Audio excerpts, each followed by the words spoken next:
What's up, everyone? This is ET with Turner Fitness, and today I'm coming to you with a little video on myofascial release for your legs. More specifically, your hamstrings, your quads, and your calves. These are the main muscles that are going to give you problems. There are some other ways to foam roll the legs, but for today, we're going to stick with those three main muscle groups: the calves, the hamstrings, and the quads. Again, we're going to start with the hamstrings. I want to be very clear about what not to do here, okay? So what I want you not to do is I do not want you rolling across the back of your knee, all right? So rolling just to the top of the back of your knee on your hamstring. So you're going to start about here, all right? So no rolling over this. This is a good way to hurt yourself, good way to hurt your knee. So you can either start out with both legs up on the foam roller. If that is not enough for you, if that's not really getting down to it, you can stack one leg on top of each other. Rolling from that just above the knee joint all the way up to the hip joint, where the hamstring joins the pelvis. All right, so again, anytime you do any kind of foam rolling on one side, you want to make your way and do the other side. Even if it doesn't hurt, you don't have to spend as much time there. If you don't find any knots, then you're not going to spend as much time. But once you find a knot, I want you to sit on it, take really deep breaths, belly breaths, so breathing in through your belly, 2 or 3 breaths while you're on the knot. And this basically just rushes freshly oxygenated blood to the area that you're working on. So anyhow, a nice gentle back and forth motion, again making sure not to roll behind your knee. You can kind of roll cross fiber, roll to the side, but not so much that you're going to get your body out of, you're going to contort it to where you can't hold yourself up, right? So that's the hamstrings. Now we move it down for the calves. So if your wrist start hurting, you can use your fist. If it bothers you to be holding your body weight up with your fist or your hands for so long doing your hamstrings and then your calves, then you can do the quads in between time. Just for time's sake, this is how I'm doing it.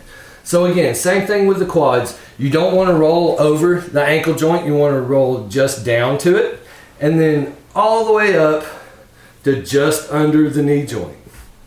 All right. Again, you want to do both sides. And when you find that spot, you want to stop on it. Breathe deep for 2 or 3, maybe even 3 to 5 really deep breaths. Just depends on what works for you and how long you can hold your body weight up with your hands. This is something that you'll have to work on as well, and you'll get stronger and be able to hold yourself up for longer in different positions. But you will have a little bit of wrist pain. So try using your fist as well. And also, anytime you come off of putting a lot of weight on that wrist, you want to stretch that wrist out. Just flip that hand back and forth, stretching it out.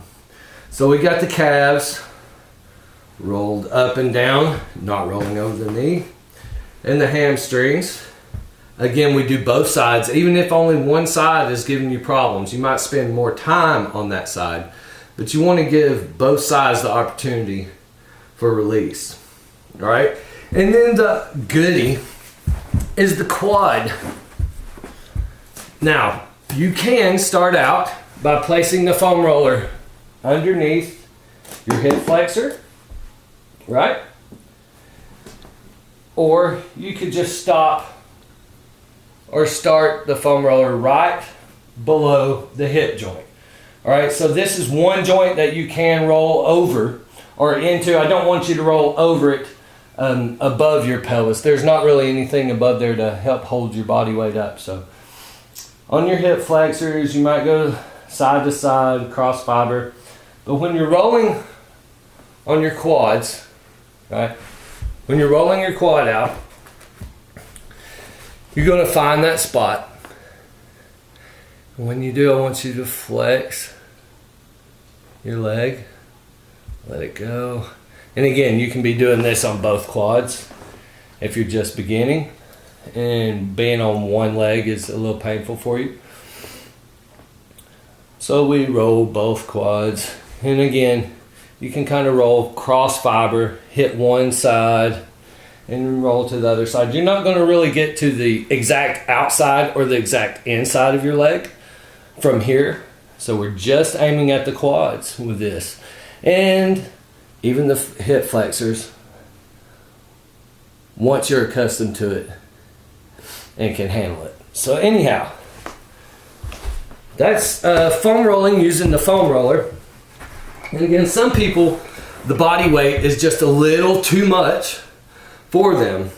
And then there are these rolling pins. You can get just a regular rolling pin, or you can go and buy one of the fancy sports rolling pins. They make them in all kinds of fashions. There's little balls with spikes on them. There's little things with ridges on them. There's flat. So it's just basically about what works for you. Again, for the quads, same thing. You're just using pressure instead of your body weight to find those knots. And always, once you find the knot, deep belly breath in. Exhale all the air out. And do 2 to 3 of those really deep breaths while holding there. So you should be there about 15, 20 seconds, right? So same thing with your hamstring and your calves. If the body weight is too much for you, you can use this, bring it up underneath your leg, and you can roll your hamstrings like this, and you can roll your calves. You can even put the roller one end down on the mat or the ground just to kind of provide a pivot point and to keep that one end stationary. And then you can roll side to side like this, and then you move it to the other side, you know. And then of course you can use it just like this too, without having to raise your body too far up off the floor. One last thing, you can also use a softball or even a lacrosse ball, though the softball is about the smallest ball I would recommend for the hamstrings, because you want to be able to get your weight up off the mat so that it can press down onto that. But the ball is going to get in there a little deeper. The rolling pins are a little more firm than some of the foam rollers. So it's just a matter of function for you. What works for you at this point? If you're just starting off, then you want something that's pretty soft, has a lot of give. And as you move up and get more used to the myofascial release, then you get objects that are harder and have less give. All right, so for your hamstrings, quads, and calves, foam roller, rolling pin, or roller, and a ball of some sort. So just find something that works for you. Again, make sure you do not roll over the back of the knee joint, or the front especially. I've never seen anybody even attempt to do that, but probably has been attempted somewhere along the line. So anyhow, just take the precaution and get into the habit of doing some sort of myofascial release on a daily basis, if not a every other day basis. It's very important to be consistent with it, to get results, and to decrease the amount of pain that you experience when doing it. Again, if it's painful, back off. Don't do it. It should be a little bit uncomfortable, maybe even a lot uncomfortable, but just shy of pain. If it starts hurting, again, just stop what you're doing and pick up somewhere else, or move on to a different tool. All right? So we will see you next time. If you have any requests for specific videos you want, put them in the comments below, and I'll do my best to get to making one of those videos. Take care of yourself. Have a good one.